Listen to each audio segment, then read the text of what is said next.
আসসালামু আলাইকুম প্রিয় স্টুডেন্টরা, আশা করি সবাই ভালো আছো।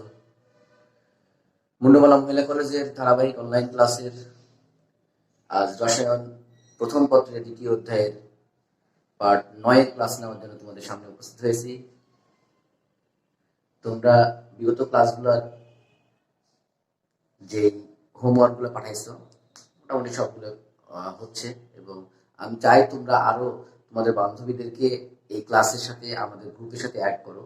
কারণ হচ্ছে যে তারা দিন দিন পিছিয়ে পড়ছে, আমাদের ক্লাসগুলোর সামনে এগিয়ে যাচ্ছে। তো যাই হোক, আজকে আমি তোমাদের কোয়ান্টাম সংখ্যা নিয়ে কথা বলবো। গতদিন আমি কোয়ান্টাম সংখ্যা নিয়ে একদম হালকা অল্প একটু কথা বলছিলাম। আজকে আমি কোয়ান্টাম সংখ্যা নিয়ে ব্যাপকভাবে কথাবার্তা বলবো। তো আমরা গতদিন যেটা বলছিলাম যে কোয়ান্টাম সংখ্যা হচ্ছে একটা সাংকেতিক চিহ্ন। কোয়ান্টাম সংখ্যা এটা হলো সাংকেতিক চিহ্ন। আমরা বলেছিলাম যে যে সাংকেতিক চিহ্ন দ্বারা একটা পরমাণুতে ইলেকট্রনের অবস্থান, শক্তি স্তরের আকার আকৃতি এবং ইলেকট্রন ঘূর্ণন প্রকৃতি প্রকাশ করা হয় তাকে বলা হচ্ছে কোয়ান্টাম সংখ্যা। আজকে দেখো, এই কোয়ান্টাম সংখ্যা 4 প্রকার। গতদিন বলছিলাম আমরা প্রধান কোয়ান্টাম সংখ্যা, সহকারী কোয়ান্টাম সংখ্যা, চৌম্বক কোয়ান্টাম সংখ্যা আর স্পিন বা ঘূর্ণন কোয়ান্টাম সংখ্যা। এই মোট 4 প্রকারের কোয়ান্টাম সংখ্যা।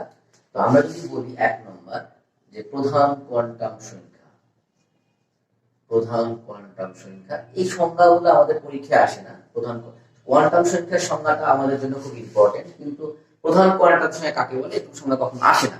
তো তুমি যেন লিখতে পারো সেজন্য আমি বলছি, মানে বুঝতে পারো যে কোয়ান্টাম সংখ্যা দ্বারা একটা ইলেকট্রন কোন প্রধান শক্তি স্তরে অবস্থান করে তা প্রকাশ করা হয় তাকে বলা হচ্ছে প্রধান কোয়ান্টাম সংখ্যা।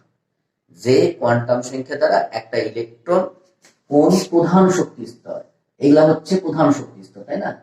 কোন প্রধান শক্তি স্তরে অবস্থান করে তা যে সাংকেতিক চিহ্ন দ্বারা প্রকাশ করা হয় তাকে বলা হচ্ছে প্রধান কোয়ান্টাম সংখ্যা। একে এন দ্বারা প্রকাশ করা হয়, এন দ্বারা প্রকাশ করা হয়। এন এর মান কেমন হতে পারে? 1 হতে পারে। 1 নম্বর যদি হয় তাহলে বুঝতে হবে প্রথম প্রধান কক্ষপথ, যদি 2 হয় তাহলে দ্বিতীয় প্রধান কক্ষপথ, 3 হলে তৃতীয় প্রধান কক্ষপথ, 4 হলে চতুর্থ পঞ্চম কক্ষপথ, এইভাবে পূর্ণ সংখ্যা পর্যন্ত হতে পারে। আচ্ছা, এখন এই যে 1 যদি হয় তাকে আমরা কি বলেছিলাম যে 1 হলে অরবিট বা প্রধান কক্ষপথগুলোকে আমরা কে সেল বা এল সেল বা এম সেল বা এল সেল এভাবে প্রকাশ করি। তোমাদেরকে এটা গত ক্লাসে দেখানো হয়েছে। 2 নম্বর হচ্ছে সহকারী কোয়ান্টাম সংখ্যা। তো সহকারী কোয়ান্টাম সংখ্যার সংজ্ঞাটা হচ্ছে যে কোয়ান্টাম সংখ্যা দ্বারা একটা পরমাণুতে একটা ইলেকট্রন কোন সহকারী কক্ষপথে অবস্থান করে তা প্রকাশ করা হয় তাকে বলা হয় সহকারী কোয়ান্টাম সংখ্যা। এটাকে আমরা কি দিয়ে প্রকাশ করি? এল দিয়ে প্রকাশ করি। এল দ্বারা প্রকাশ করা হয়, প্রকাশ করা হয়। তো এখন বিষয় হচ্ছে এল এর মান, এল এর মান এন এর উপর নির্ভর করে। এল এর মান এন এর উপর নির্ভর করে।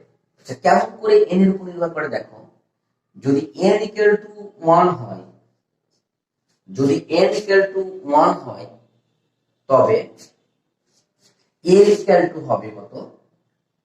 যে 0 হতে n minus 1 পর্যন্ত। তাহলে খেয়াল করো, 0 হতে n minus 1 পর্যন্ত, তাহলে n এর মান যদি 1 হয় তাহলে n minus 1 কত? 0 হবে। তার মানে বুঝতে পারলাম n equal to 1 হলে n এর মান 0। কারণ 0 হতে n minus 1 তার মানে তো 0ই হয়, তার মানে এটা হচ্ছে 0। n equal to 2 হলে l equal to 0 হতে n minus 1 যদি বসাও তাহলে কত হবে? একটা হবে 0 আর একটা হবে 1। n equal to 3 হলে l এর মান 0 1 2। n equal to 4 হলে l এর মান হবে 0 1 2 3। কারণ হচ্ছে কি বলা হচ্ছে 0 হতে -1 n -1 পর্যন্ত। তাহলে n -1 আসলে কত হবে? 3 হবে। তাহলে 0 হতে 3 পর্যন্ত হলে কত হয়? 0 1 2 3। আমরা যখন তোমাকে অরবিটাল পড়াই তখনই বলেছিলাম যে অরবিটাল গুলাকে এল দ্বারা প্রকাশ করা হয়। এদের মান 0 1 2 3 এরকম হতে পারে। যদি 0 হয় তাহলে তাকে বলা হয় এস অরবিটাল, 0 হলে এস অরবিটাল, 1 হলে পি অরবিটাল, 2 হলে ডি অরবিটাল, 3 হলে এফ অরবিটাল, এই কয়টা সাধারণত হয় এসপিডিএফ, এইভাবে প্রকাশ করা হয়। আশা করি বুঝতে পারছো যে এন এর মান কত হলে এল এর মান কত হবে, এটা আশা করি বুঝতে পারছো। এখন বলা হচ্ছে 3 নম্বর হচ্ছে চৌম্বক কোয়ান্টাম সংখ্যা। চৌম্বক কোয়ান্টাম সংখ্যা নিচে লিখলে হয়তো চৌম্বক কোয়ান্টাম সংখ্যা কাকে বলে? যে কোয়ান্টাম সংখ্যা দ্বারা একটা পরমাণুতে শক্তি স্তরের আকার আকৃতি প্রকাশ করা হয় তাকে বলা হচ্ছে চৌম্বক কোয়ান্টাম সংখ্যা। একে এম দ্বারা প্রকাশ করা হয়, এম দ্বারা প্রকাশ করা হয়। এখন বলা হচ্ছে এম এর মান, এম এর মান এন ও এল এর উপর নির্ভর করে। কেমন করে নির্ভর করে দেখো, তার মানে এন ইকুয়াল টু যদি 1 হয় তাহলে এল ইকুয়াল টু কত হচ্ছে 0 হতে n - 1 পর্যন্ত মানে 0, আর 0 হতে n - 1 পর্যন্ত মানে আশা করি এটা বুঝতে পারছো যে এল এর মান n = 2 হলে 0 আর 1 হবে, অর্থাৎ s আর p হবে। আশা করি বুঝতে পারছো এটা। আচ্ছা, তাহলে m এর মান কত হয়? m এর মান বলা হচ্ছে যে l = যা হবে, m = তখন হবে হচ্ছে যে 0 হতে প্লাস মাইনাস সর্বোচ্চ l।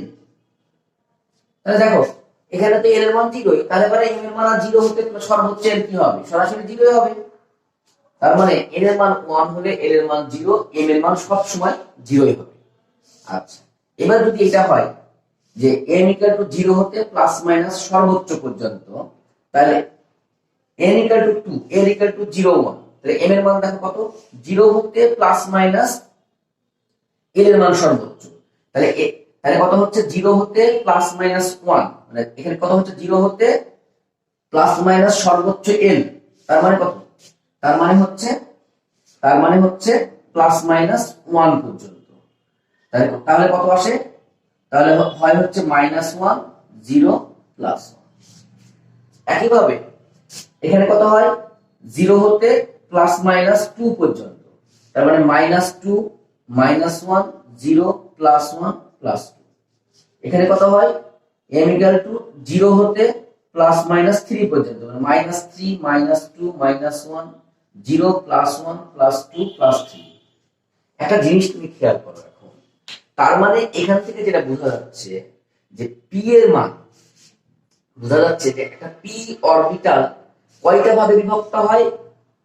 এই m এর মান থেকে আমরা বুঝতে পারছি যে একটা p অরবিটাল কয়টা ভাবে বিভক্ত হয়। একটা হচ্ছে px, একটা হচ্ছে py, একটা হচ্ছে pz। অর্থাৎ আমরা বলেছিলাম ডাম্বেল আকৃতি, px py pz মানে হলো যে px মানে x অক্ষে একটা p অরবিটাল হবে, x অক্ষে p এর নাম হচ্ছে px, y অক্ষে p অরবিটাল হবে, আর z অক্ষে p অরবিটাল হবে, এটা py এটা pz। তাহলে একটা p অরবিটাল তিনটা অংশে বিভক্ত হতে পারে, তিনটা ডাম্বেলে বিভক্ত হতে পারে, এবং এই ডাম্বেল গুলার এই যে বেড়ে থাকবে এগুলাকে বলা হয় কি? লোড। আমি আগেই বলেছিলাম এগুলাকে বলা হয় লোড। আচ্ছা, তার মানে এগুলা একটা করে মৌলিক, এগুলা হচ্ছে মৌলিক অরবিটাল, এগুলাকে বলা হয় মৌলিক অরবিটাল। একটা জিনিস খেয়াল করো, তোমাকে আমি বলেছি তুমি ক্লাস 10 থেকে একটা জিনিস জানো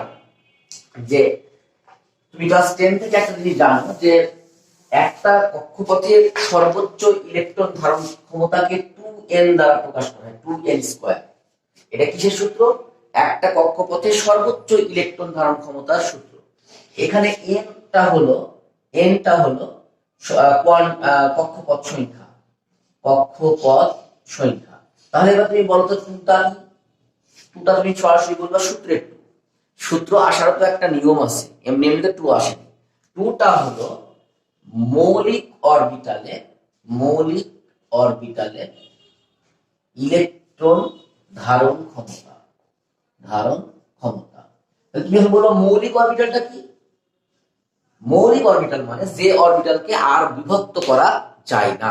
তার মানে দেখো তুমি p অরবিটালকে ভাঙতে পারলা তিনটা অংশে, তার মানে p অরবিটাল অবশ্যই মৌলিক না, কিন্তু এইটাকে আর ভাঙতে পারবে না, সো এইটা হলো একটা মৌলিক অরবিটাল। তার মানে এই অরবিটাল গুলোতে একটা করে অরবিটালে ইলেকট্রন থাকবে মোট 2টা করে, তাহলে পারে একটা পি অরবিটালে 3টা মৌলিক অরবিটাল, একটা অরবিটালে যদি 2টা করে ইলেকট্রন থাকতে পারে তাহলে মোট পি অরবিটালের ধারণ ক্ষমতা কত? তাহলে বলা হচ্ছে পি অরবিটালের ধারণ ক্ষমতা মোট 6টি। এস অরবিটালকে যেহেতু ভাঙা গেল না, m ইকুয়াল টু 0 হলো, সো এস অরবিটালের ধারণ ক্ষমতা হচ্ছে 2। তুমি এই জিনিসগুলো ক্লাস 10 এ শুনেছো যে এস অরবিটালের ধারণ ক্ষমতা 2, পি এর 6। এবার বুঝতে পারছো যে কেন কেন 2টা ধারণ ক্ষমতা, কেন 6টা ধারণ ক্ষমতা। অনুরূপ ভাবে দেখো ডি অরবিটাল 2 মানে ডি, এর মান 2 মানে ডি, একে যদি আমি চৌম্বক কোয়ান্টাম সংখ্যা দ্বারা দেখাই তাহলে ডি অরবিটাল বিভক্ত হয় মোট 5টা ভাগে, D X Y, D Y Z, D Z square, D X square minus Y square আর ডি জেড এক্স। এই মোট 5টা অংশে বিভক্ত হয়, 5টা মৌলিক অরবিটালে বিভক্ত হয়।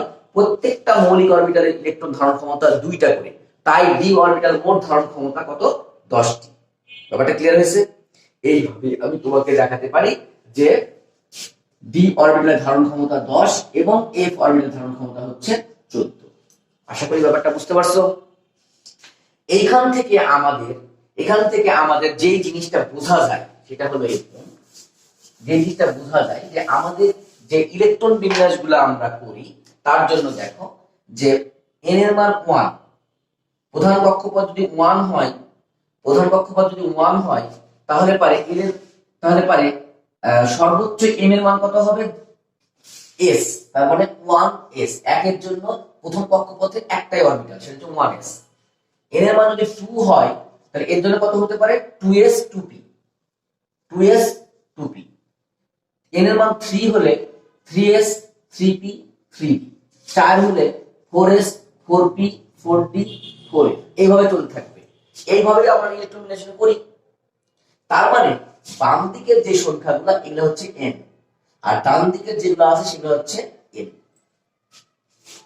প্রধান কোয়ান্টাম সংখ্যা, আর এগুলো হচ্ছে সহকারী কোয়ান্টাম সংখ্যা। প্রধান কোয়ান্টাম সংখ্যা, সহকারী কোয়ান্টাম সংখ্যা। ব্যাপারটা ক্লিয়ার হয়েছে?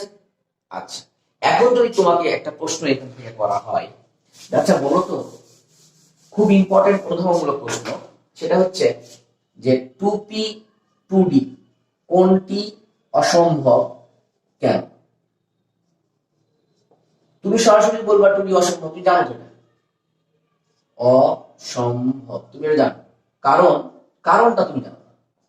কারণ n ইকুয়াল টু কত? 2 এর n ইকুয়াল টু কত? 2 না, এটা n ইকুয়াল টু 2 হলে n এর মান কত হয়? n ইকুয়াল টু 2 হলে n এর মান কত হয়? 0 আর 1, 0 1, অর্থাৎ 0 মানে কি s, 1 মানে কি p, অর্থাৎ 2 এর জন্য s আর 2p সম্ভব, তাই 2d অসম্ভব। আশা করি বুঝতে পারছো সবাই?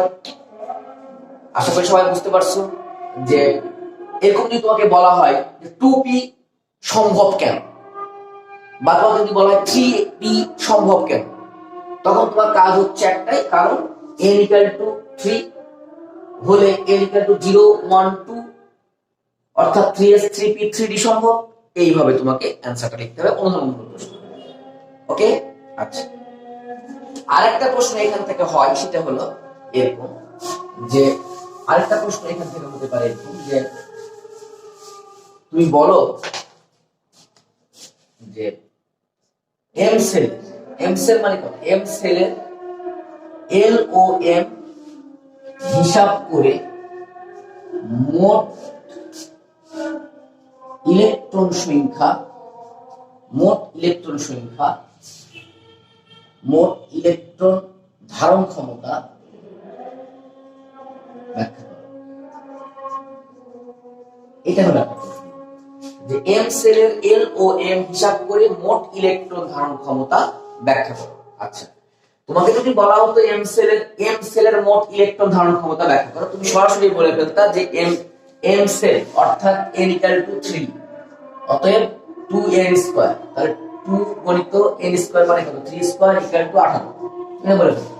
কিন্তু তোমাকে বলা হয়েছে l ও m সহকারী কক্ষপথ এবং চৌম্বক কোয়ান্টাম সংখ্যা এবং সহকারী কোয়ান্টাম সংখ্যা এবং চৌম্বক কোয়ান্টাম সংখ্যা, এই দুটো কোয়ান্টাম সংখ্যা হিসাব করতে হবে। তখন কিন্তু তুমি আর এই কাজটা করতে পারবা না।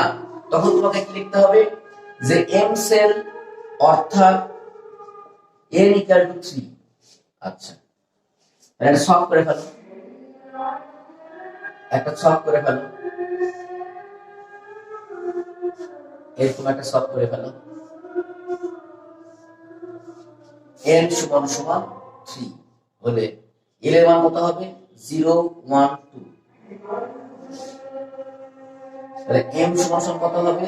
0, l এর মান হচ্ছে -1 0 +1। দেখো n ইকুয়াল টু যখন 1 হয়, n এর মান যখন কত হয়, l এর মান যখন 1 হবে তখন করা হবে -1 0 +2 হলে -2 -1 0 +1 +2।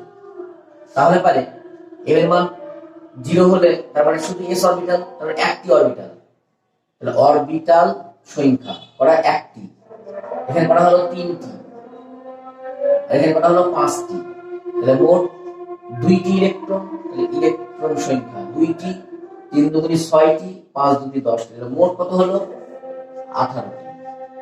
ব্যাস, অতএব m সেলের মোট ইলেকট্রন ঘনত্ব কাটাকুটি এই l m হিসাব করে দেখানো হবে। এটা হলো তোমার সুপার অ্যান্সার। এটা খুব ইম্পর্টেন্ট একটা প্রয়োগমূলক প্রশ্ন, রীতিমতো প্রয়োগ, মানে গয়ের অ্যান্সার, গয়ের প্রশ্ন এটা। আশা করি সবাই বুঝতে পারছো এটা। আচ্ছা, এবার আমি যদি তোমাকে বলি যে ইলেকট্রন বিন্যাস, হোমওয়ার্ক হিসাবে ইলেকট্রন বিন্যাস তোমরা কয়েকটা আমাকে করে দেখাবা। সেটা হচ্ছে, আশা করি তোমরা ইলেকট্রন বিন্যাসটা বুঝতে পারছো। তো আর তোমরা জানো, সুতরাং তোমরা ফসফরাস, ক্রোমিয়াম আর কপার এই তিনটার ইলেকট্রন বিন্যাস 29, 24 আর 50, এই তিনটার ইলেকট্রন বিন্যাস করে দেখাবা।